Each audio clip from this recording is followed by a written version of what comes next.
Usa ka komosyon ang nahitabo kagahapon sulod sa Municipal Hall sa Pandag, Maguindanao del Sur atol sa pagbisita ni Governor Bay Mariam Sangki Mangudadato.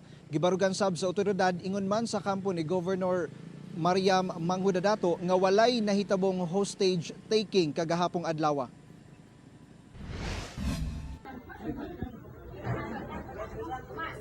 Mao gini ang video nga may katag sa social media kagahapon kung diin makita ang miulbong tensyon sulod sa Office of the Mayor sa Municipal Hall sa Pandag, Maguindanao del Sur.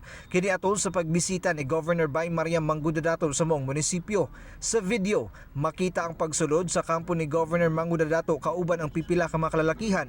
Lakip si Mayor O.J. Balayman, kinsa nakaatbang nitoy Mangudadato niadtong eleksyon.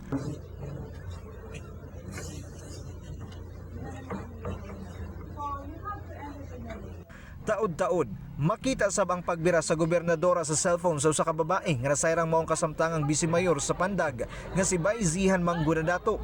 Hangtod nagkagubot na sulod sa maong opisina.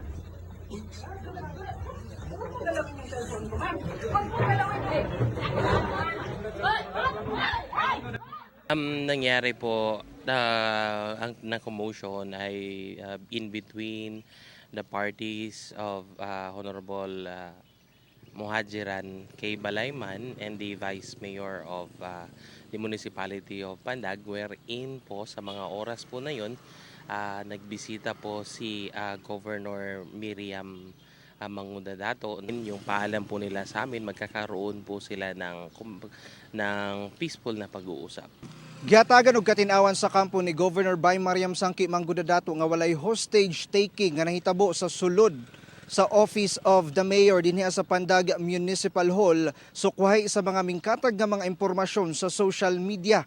Matud sab sa kapulisan nga naa sila natong tungura dihang nahitabo ang komosyon og walay hostage taking nga nahitabo. That's the greatest lie that happened yesterday. Alam mo naman, walang hostage na nangyari. Let's start with, ano ba ang definition ng hostage? Di ba ang hostage ay you are held in captivity against your will at saka may threat on your life. Bakit? Doon ba sa video may ganon? Walang ganon at walang hostage na nangyari. Dugang ni Maguindanao del Sur Provincial Administrator Attorney Torina, wala kuno sila magdahom nga adunay mga tao sulod sa mong opisina. Sanglit nagkasinabot kuno ang managlahing partido nga samtang wala pay final decision ang Secretary sa Interior and Local Government. Wala unay bisan si kinsa nga mogamit sa maong opisina. Hanggang hindi nagpapalabas ng final na desisyon or comment ang Secretary ng Interior and Local Government ay wala munang papasok sa opisina ng Mayor ng Pandag.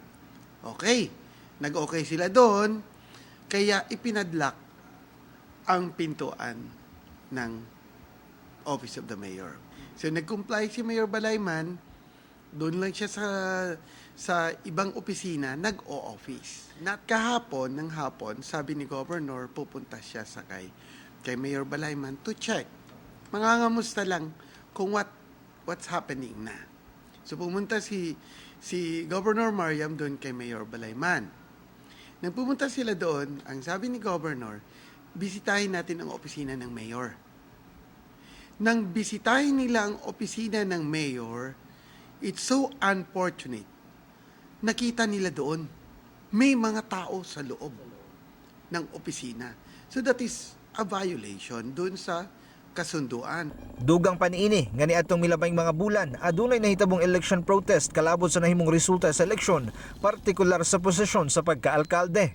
As far as we are concerned, the legitimate mayor ay si Mayor Muhajiran Balayman. Let me point it out.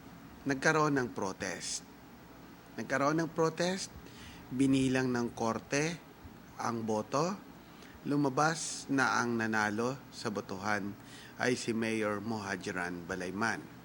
Nagkaroon ng writ of execution.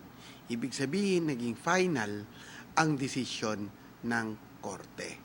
Kaya wala na tayong option doon kundi i-implement ang desisyon ng korte. Yun nga lang, ayaw bumaba ng dating mayor.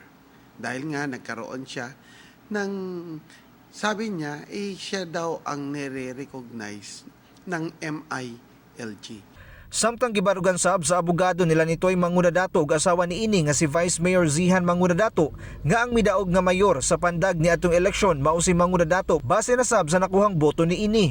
My client was the duly elected mayor of Pandag. He gained more than 2,000 votes lead over Balayman, and there is already a clear order from the Commission on Elections, and it should be respected. Tapos yung writ of execution naman, halata naman na hindi talaga valid yun kasi it was issued within the 5-day period to file a notice of appeal, and we filed a notice of appeal on the first day, and we even posted the necessary appeal fees. So therefore, to our mind, there is no valid writ of execution. Granting ex argumente gratia that there is a writ of execution, no? There is already an injunction order from the Commission on Elections. Gipunto sab ni Attorney Torion ang Certificate of Recognition nga gi-issue gikan sa BARM nga nag-ila kang Vice Mayor Zihan isip acting mayor sa kasamtangan. And BARM has been given by law, no, the supervisory authority over local government units. Sinasabi na naman ni Mr. Balayman, with due respect to him, no, na wala daw supervisory authority ng BARM. Ang sagot ko lang yan, boss naman, kung walang supervisory authority, bakit nag-create pa ng Ministry of Interior and Local Government? Anong purpose nun kung walang supervisory authority? Gagawin mong Kiko, si Minister Sinarimbo, abogado yun. Gisiguro sab sa otoridad sa Maguindanao nga bantay sarado nila ang lugar aron malikayan ang posibleng mga kagubot nga mahitabo.